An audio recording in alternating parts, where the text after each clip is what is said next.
Hello, I'm Peter and welcome to PJK Knife and Leather. I thought I'd make a little intro video just to talk a little bit about my ideas for the channel and what I plan on doing. Obviously you can gather by the name, knives and leather.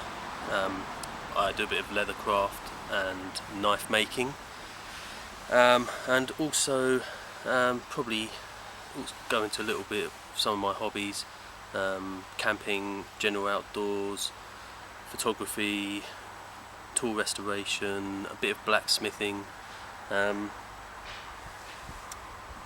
carving, woodwork, pyrography, anything like that. And I hope to at some point combine those skills to make knives and sheaths and stuff like that. So at the moment, I'm a hobbyist. So without further ado, I'll run through a few bits that I've done today. Give you a little feel for what to expect, hopefully with some up and coming videos.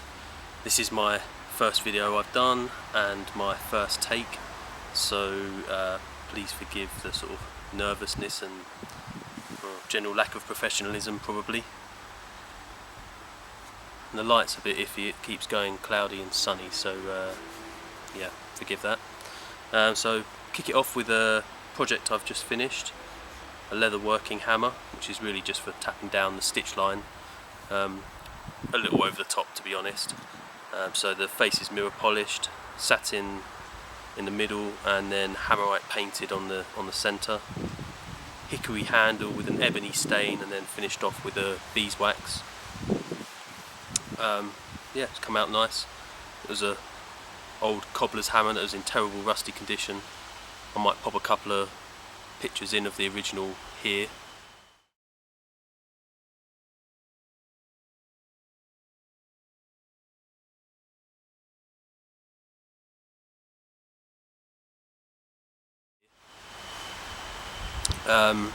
Yeah, worth doing. It was about £1.50 it cost me, so yeah, if you can find them. Done a couple of knives. To date I've only really bought the blades, bought the blade blanks and then put handles on. So this is a Laplander 95, brass bolster, green fibre liner, ebony handles, and I did my own glow in the dark mosaic pins. They came out okay. They do glow in the dark, but it's pretty faint. I used a mixture of glow in the dark powder and gel, and the powder dried out the epoxy too much and it made it very difficult to vacuum down the tubes, so that would be one thing I'd do differently. The other one is the Laplander 90 snakewood handle, and these mosaic pins I bought, I think. Again, came out quite nice.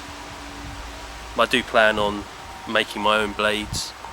I've got some old files and some old steel, and some tool steel, actually some 01 to give it a go. I've got a little rivet forge and blower and an anvil and bits and bobs, so I'll keep you posted on anything that arises on that level.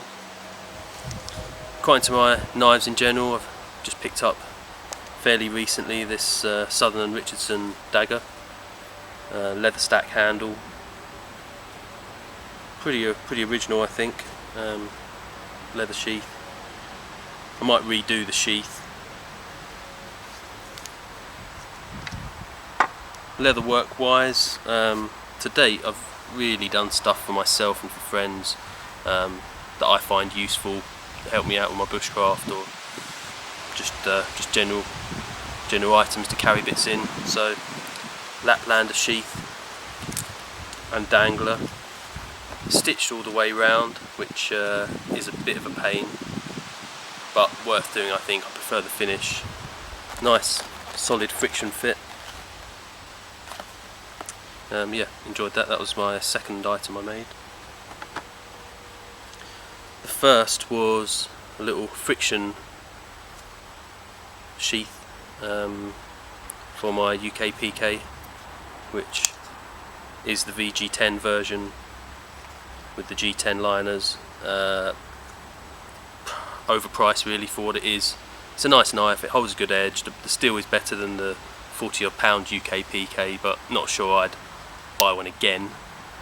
I think they're discontinued actually, so I'd struggle, but yeah, that was designed as a belt sheath, and it has a loop going through there, but it was uncomfortable and that digs in your side, so I put a lanyard on it and that now goes around my neck, and I wear it without really realising. That was a video I watched of Ian Atkinson, which I recommend if you want to start doing a bit of leather craft. That's where I learned how to do all my leather stuff really. A few other guys, but mostly Ian's videos, very good. Another recent project is, and this one was born out of necessity, looks a little odd. It's actually a squirrel cooker that I got from a guy called William Hooton, I believe, on one of the Facebook groups.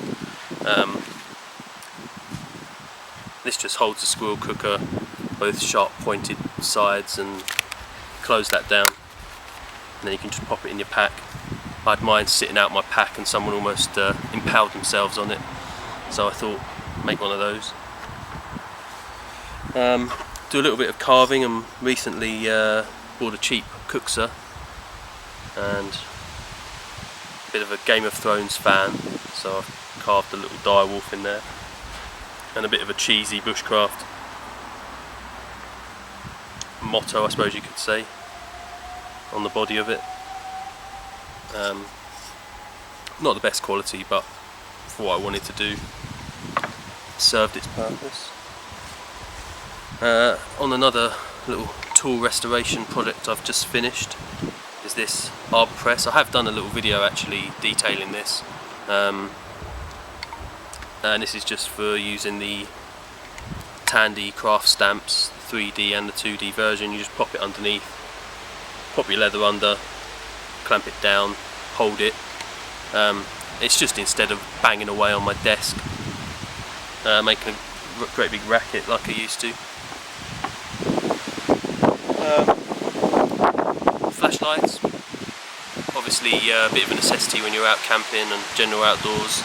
This is a 511 ATAC A2. I actually got free with a large 511 clothing order I placed. It's a nice torch. I'll probably do some reviews on some other flashlights I've got. I hope to do a few sort of kit reviews, but I don't want it to be too kit review heavy, I don't think.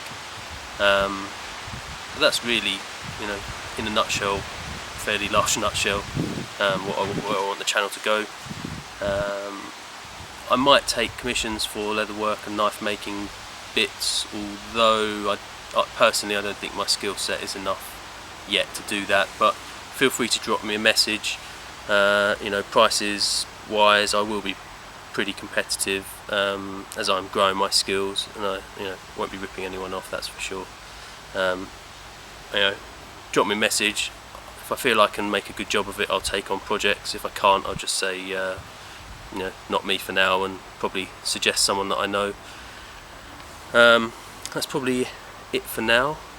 Hopefully I'll have a few more videos up, and goodbye for now.